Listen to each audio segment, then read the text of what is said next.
அனைவருக்கும் வணக்கம். சிவன், பிரம்மன், விஷ்ணு மும்மூர்த்திகள் நாம் முதன்மையாக வழிபட்டு வரும் 3 தெய்வங்கள். இதுல யார் பெரியவங்க? சிவனை கும்பிடுறவங்க சிவன் தான் பெருசு, விஷ்ணு எனக்கு நாங்க கும்பிட மாட்டோம்னு சொல்றாங்க, விஷ்ணுவை கும்பிடுறவங்க சிவன் தான் பெருசுன்னு சொல்றாங்க. இந்த மாதிரியான பல வேறுபாடுகளை நம்ம சந்திச்சுக்கிட்டு தான் வந்துட்டு இருக்கோம். அப்ப இதுல யார் பெரியவர், யாருக்கு சக்தி அதிகம், இப்படியெல்லாம் நீங்க யோசிச்சீங்கன்னா இந்த பதிவை நீங்க பாருங்க. கண்டிப்பா உங்களுக்கு இதனுடைய விளக்கங்கள் புரியும். நம்ம இந்து மதத்துல இல்ல இந்து தர்மத்துல, இந்து கலாச்சாரத்துல, இந்துத்துவான்றது ஒரு மதம் அல்ல, நம்ம வாழ்ற வாழ்க்கை முறையில இருக்கிற தர்மத்தை சொல்லி கொடுக்கிற ஒரு கலாச்சாரம், ஒரு வாழ்வின் முறை. இந்த கலாச்சாரத்துல நிறைய தெய்வங்களை நம்ம கும்பிட்டுக்கிட்டு வர்றோம். நிறைய தெய்வங்கள் இருக்கிறாங்க. எல்லா செயல்களுக்கும், எல்லா வடிவங்களுக்கும், ஒவ்வொரு உணர்வுகளுக்கும் நமக்கு தெய்வங்கள் வச்சு கும்பிட்டுட்டு வழிபட்டுட்டு வர்றோம். இதுல ரொம்ப முதன்மையா நம்ம வச்சிருக்கிறது 3 பேர்த்த. ஒண்ணு சிவன், பிரம்மன், விஷ்ணு. எப்பவுமே அண்டத்துல இருக்கிறது தான் இந்த பிண்டத்திலையும். அப்ப இந்த தெய்வங்கள் எல்லாமே அண்டத்துல இருக்கிறாங்க. அப்ப இவங்க இந்த பிண்டத்துக்குள்ளேயும் இருக்கணும் இல்லையா? அப்ப இந்த 3 பேருடைய தத்துவம் என்னவா இருக்கும்? இன்றைய காலத்துல எல்லாத்தையும் விட சிறந்தவன் யாருன்னு பாத்தீங்கன்னா, யாரை நம்ம சிறந்தவன் பெரியவன் வச்சிருக்கிறோம்னா, பணம் நிறைய சேர்த்து வச்சிருக்கிறவன், அடுத்தவன் அதிகாரம் பண்றவன், சுயநலத்திற்காக பிறருடைய உழைப்பை திருடி வாழ்பவன், இவங்களைத்தான் நம்ம சிறந்தவர்கள், பெரியவர்கள் அப்படின்னு வச்சிருக்கோம். இந்த மாதிரியான செயல்லாம் முக்தி தருமான்னு பார்த்தா வாய்ப்பே இல்லை. அப்ப எது முக்தி தரும்? எது முழுமை அடைந்த வாழ்வு? இந்த முழுமை அடைந்த வாழ்வு ஒரு மனிதன் வாழ வேண்டும் என்பதற்காக நம் முன்னோர்கள் ஒரு சில நெறிமுறைகளை வாழ்த்தி கொடுத்துட்டு போயிருக்காங்க. இன்னைக்கு இருக்கிற காலகட்டத்துல ஆன்மீகத்துல இருக்கிறவங்களே முக்தியவே மறந்துடுறாங்க. அந்த அளவுக்கான ஒரு ஒரு ஒரு சுயநலமான ஒரு காலகட்டம் இன்னைக்கு ஓடிக்கிட்டு இருக்கு. ஒரு தனி மனிதன் வாழ்வில் முக்தியை அடைய வேண்டும் என்றால் அவன் தூய மனதுடன், தூய எண்ணத்துடன், தூய உடல்நிலையுடன், தூய உயிர் நிலையுடன் தன் வாழ்க்கை முழுவதும் வாழ வேண்டும். அப்பதான் அவனுக்கு அந்த முக்தி அப்படின்ற ஒரு நிலை அவனுக்கு கிடைக்கும். மீண்டும் பிறவாத நிலை, அதுதான் முக்தி. அதுதான் ஒரு மனிதனுடைய உயிர் நிலையினுடைய டார்கெட். ஆனா உடல் என்ன பண்ணும்? இங்க இருக்கிற சின்ன சின்ன விஷயங்கள், அதாவது சொத்து, பணம், வீடு இப்படிங்கிற விஷயத்து மேல ஆசைப்பட்டு, எல்லாத்து மேலையும் ஆசைப்பட்டு ஓட ஆரம்பிச்சுடும். ஆனா உயிர்நிலையோட டார்கெட் ஒண்ணுதான், முக்தி அடைவது. உன் உடலை அந்த உயிர் முக்தி அடைவதற்கே இழுத்து செல்லும். அப்ப அந்த மாதிரியான விஷயத்துக்கு இந்த 3 பேருமே நமக்கு வேணும். அது எப்படி இந்த மும்மூர்த்திகளும் வேணுங்கிறீங்க? தனித்தனியா தான் எல்லாரும் கும்பிடுறாங்க? இல்ல, இந்த 3 பேருமே நம் உடலில் ஒரு அங்கமாக வேண்டும். அப்பொழுதுதான் நம் முழு முக்தியை அடைய முடியும். இதற்கான விளக்கத்தை தான் நம்ம இன்னைக்கு பார்க்க போறோம். ஒரு சராசரி சாதாரண குடும்ப வாழ்க்கைக்குள்ள வாழ்ற ஒரு மனிதன் இந்த மும்மூர்த்திகளையும் உள்ளடக்கினாலே அவனுக்கு முக்தி கிடைக்கும். அதற்கான விளக்கம் தெளிவா இருக்கு. பொறுமையா கேளுங்க, நிதானமா கேளுங்க, தெளிவா இருக்கும். முதல்ல உடல், மனசு இது எல்லாமே சுத்தமா இருக்கணும். உடல் சுத்தமும் மனம் சுத்தமும் இருந்தா தான் நம் எண்ணம் சுத்தமாக இருக்கும். இந்த உடல் நம்மளை சுத்தி இருக்கிற விஷயம், அட்மாஸ்பியர், நம்ம தங்கி இருக்கிற வீடு, படுத்திருக்கிற படுக்கை, நம்ம தொழில் பண்ற இடம், இந்த மாதிரியான இடங்கள் எல்லாம் சுத்தமா இருக்கிறதுக்காக அதற்கு ஒரு சொல் வச்சிருக்காங்க. என்னன்னு கேட்டீங்கன்னா, மகாலட்சுமி கடாட்சமா இருக்குன்னு சொல்லுவாங்க. அதாவது விஷ்ணுவின் அருள் கிடைத்திருக்குதுன்னு அர்த்தம். இந்த மகாலட்சுமி கடாட்சம் அந்த வீட்டுக்குள்ள இருந்துச்சுன்னா அவங்களுக்கு இந்த நெகட்டிவ் எனர்ஜி அவங்கள நெருங்காது. பாசிட்டிவ்னஸ் மட்டுமே அவங்கள நெருங்கும்.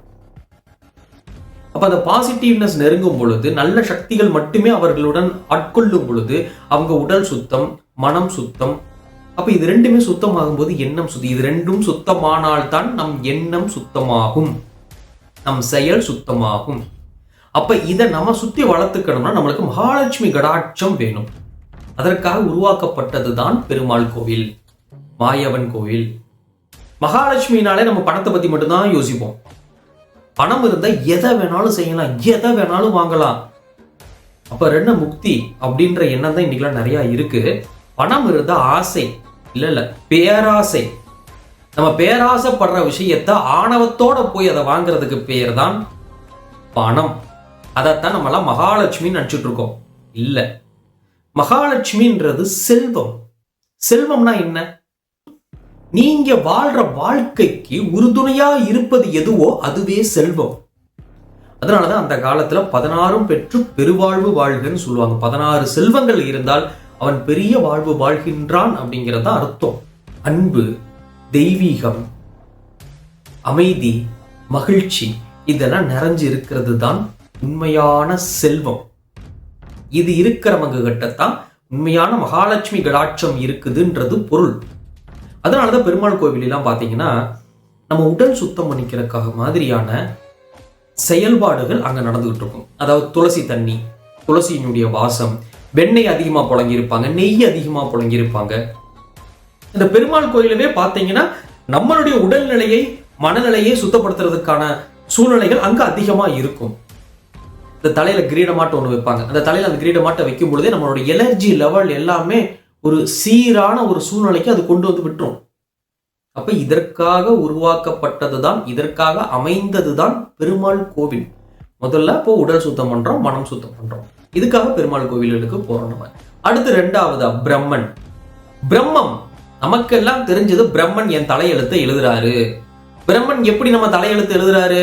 நம்ம எக்ஸாம் ஹாலில் வந்து எஸ்ஏவை கடன்னு நம்ம மனசுல என்னெல்லாம் தோணுதோ, எப்படியெல்லாம் சாராம்சம் தோணுதோ அப்படியெல்லாம் திருப்பி போட்டு சாராம்சம் எழுதுறமே, அந்த மாதிரி பிரம்மனுக்கு வந்து எஸ்ஏ மாதிரி நம்ம விதி எழுதிட்டாருன்னு நினைக்கிறீங்களா? இல்லை, நம் விதியை நாம் தான் அமைத்துக் கொள்கிறோம். நம்ம என்ன செயல் செஞ்சிருக்கிறோமோ, நம்ம என்ன மாதிரியான பாவங்கள், என்ன மாதிரியான புண்ணியங்களை நாம் செய்திருக்கிறோமோ அதன் கணக்கை எடுத்து அதுக்கு ஒரு மேத்தமேட்டிக்கல் கால்குலேஷனை போட்டு அவர் உட்கார்ந்து இவன் இதை பண்ணியிருக்கான், அப்ப இப்படித்தான் அடுத்த விதி அவனுக்கு அமையும் அப்படின்ற ஒரு சூழ்நிலையில அவர் நம்மளைய அந்த மாதிரியான விதியுள்ள கட்டத்துல நம்மளை பிறக்க வைப்பார். அப்ப நம்ம என்ன செய்யறோமோ அதான் நமக்கு கிடைக்கும். அதைத்தான் அந்த பிரம்மன் அந்த மாதிரி உருவாக்குறது. அதை விட்டுட்டு பிரம்மன் உட்கார்ந்து நம்ம விதி எழுதுறோம், நம்ம தான் நம்ம விதியை எழுதுறோம். அதுக்கு தான் சொல்லி வச்சாங்க அகம் பிரம்மாஸ்மி, நானே பரம்பொருள். அகம் பிரம்மாஸ்மி, என் மனம் பிரம்மன், நானே பரம்பொருள். நானே பரம்பொருள் அப்படின்ற உணர்வு உனக்குள்ள வந்துடுச்சுன்னா அன்பு நிலைச்சு நிற்கும். அடுத்தவங்களுக்கு உதவணும், அடுத்தவங்களும் வாழணும் அப்படின்ற எண்ணம் நிலைச்சு நிற்கும். நம்ம அடுத்தவங்களை அழிக்க மாட்டோம், அடுத்தவங்களை துச்சமா பார்க்க மாட்டோம், முக்கியமா அடுத்தவங்களை கிண்டல் பண்ண மாட்டோம். நம்ம தப்ப மறந்துட்டு நம்ம என்ன தப்பு பண்றோங்கிறது நமக்கு தெரியாம அடுத்தவனை வந்து கிண்டல் பண்ணிக்கிட்டு இருப்போம். இது மிகப்பெரிய ஒரு வேதனைக்குரிய விஷயம். இந்த மாதிரியான வேதனையெல்லாம் இந்த அகம் பிரம்மாஸ்மி, நானே பரம்பொருள் அப்படின்னு இருக்கிறவங்க கொடுக்க மாட்டாங்க. நானே பரம்பொருள் அப்படின்ட்டு நினைச்சிட்டனாலே நான் எல்லாத்தையும் நல்வழிப்படுத்தணுங்கிற ஒரு பொறுப்பு எனக்குள்ள உருவாக ஆரம்பிச்சிடும். அப்போ எல்லாத்துக்கும் நல்லதை தான் செய்வோம், நல்ல செயல்பாடுகள் எதுவோ அதை மட்டும் தான் பண்ணுவோம், யாருக்கும் துரோகம் பண்ண மாட்டோம், யாரையும் ஏமாற்ற மாட்டோம். ஆட்டோமேட்டிக்காவே நம்ம நல்லவனா மாறிடுறோமா? நம்மளுடைய எண்ணங்களை நாம் சரி செய்து கொண்டால் நம்ம செயல்கள் சரியா இருக்கும். நம்ம செயல் சரியா இருக்கும் பொழுது நம்ம விதியும் சரியா அமையும். நானே பரம்பொருள் நீங்க உணர்ந்துட்டீங்கன்னா நீங்க செய்யற எல்லா செயலுமே அடுத்தவர்களுக்கு உதவிகரமாக இருக்கிற மாதிரி தான் இருக்கும்.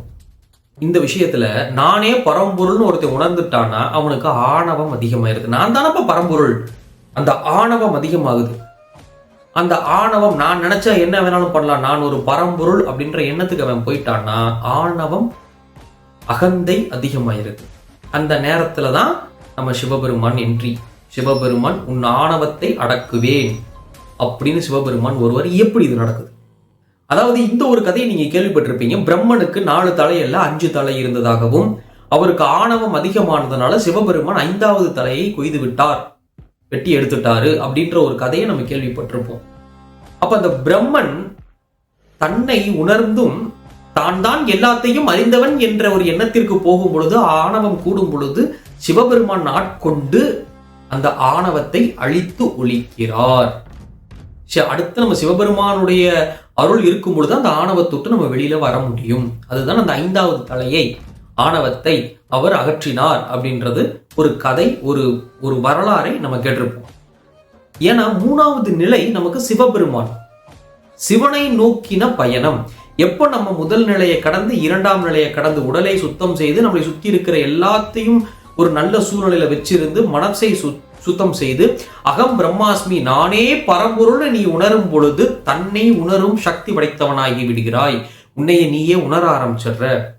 என்னைக்கு நம்மளைய தன்னுள் உணர ஆரம்பிக்கிறோமோ அன்னைக்கு நம்ம உயிர்நிலை அமைதியை தேட ஆரம்பிச்சிடும். நம்ம அமைதியை தேட ஆரம்பிக்கும் பொழுதுதான் தியானம் பிறக்கிறது. தன்னை உணர்ந்து செய்யும் தியானமே உண்மையான தியானம். அப்ப உண்மையான அமைதி எங்க கிடைக்குது அப்படின்னு பாத்தீங்கன்னா, தன்னை உணர்ந்த ஒரு தியான நிலைக்குள்ள இருக்கும் பொழுதுதான் அவனுக்கு உண்மையான அமைதி நிலவுகிறது. இத மறந்துட்டு நம்ம வாட்டுக்கு தியானம் பண்றேன் 2 மணி நேரம் 3 மணி நேரம் போய் உட்காந்துக்கிறோம். முதல்ல உங்களை உணருங்கள். முதலில் உங்களை சுத்தப்படுத்துங்கள். உங்களை சுத்தி இருக்கிற விஷயத்தை சுத்தப்படுத்துங்க. அதுக்கப்புறம் நானே பரம்பொருள்ன்ற ஒரு நம்பிக்கைக்குள்ள வாங்க. அந்த நம்பிக்கைக்குள்ள நீங்க வந்தீங்கன்னா தான் உங்களை நீங்க உணர்ந்துக்க முடியும். தன்னை உணரும் பொழுதே நமக்கு உண்மையான தியானம் அமையும். நமக்கு உண்மையான தியானம் அமையும் பொழுது நமது சக்தி நிலை எல்லா சக்கரங்களும் இயங்க ஆரம்பிச்சு நெத்தி பொட்டுல ஒரு ஜோதி வடிவத்தில் அது நிற்கும். அந்த ஜோதி உங்கள் நெத்தி பொட்டில் இருக்கும் ஜோதி, அந்த உணர்வு ஒரு மிகப்பெரிய விழிப்புணர்வு. அந்த ஜோதி இத்தனை காலமாக நீங்கள் வாழ்ந்த வாழ்க்கையின் அர்த்தம். அந்த ஜோதி அதுதான் உங்களது சக்தி, உங்கள் உயர்நிலை, உங்களோட எல்லாமே அந்த ஒரு ஜோதிக்குள்ள அடங்கும். அந்த ஒரு ஜோதிக்குள்ள அடங்கும் பொழுது அது சிவனை நோக்கி பிரபஞ்சத்தை நோக்கி உங்க கபாலத்து வழிய மேல எழும்பி போக பார்க்கும், முக்தி அடைய பார்க்கும். அப்பதான் நீங்க சிவபெருமானுடைய ஐக்கியமாகறீங்க. சிவபெருமான் இந்த பிரபஞ்சம், இந்த பிரபஞ்சத்தின் வடிவம் இந்த சிவன், அந்த லிங்க வடிவம் இந்த பிரபஞ்சத்தின் வடிவம். அந்த பிரபஞ்சத்துக்குள்ள இருக்கிற லிங்கம் தான் இந்த உடம்புக்குள்ளேயும் இருக்கு ஜோதி வடிவத்துல. இந்த பிரபஞ்சத்துல இருக்கிற சிவம் தான் உங்க உடம்புக்குள்ள இருக்கிறார் உயிர் நிலையில. அப்ப இந்த மும்மூர்த்திகளின் துணை இருந்தாலே ஒரு மனிதன் குடும்ப வாழ்க்கையில் சாதாரண ஒரு மனிதன் எளிமையாக ஒரு முக்தி நிலையை அடைய முடியும். இதை எல்லாத்துக்குமே சொல்லி புரிய வச்சு எல்லாருமே இந்த வழியில கொண்டுட்டு வர வைக்கிறதுங்கிறது ஒரு மிக கடினமான ஒரு செயல். எல்லாத்துக்குமே அது புரியணும், அது உணரணும். இதை உணர வச்சு கொண்டுட்டு வர முடியாது. இதெல்லாம் சொல்லி கொடுக்கவும் முடியாது. அதுக்காக அமைக்கப்பட்டதுதான் கோவில், கருவறை, சிலைகள்.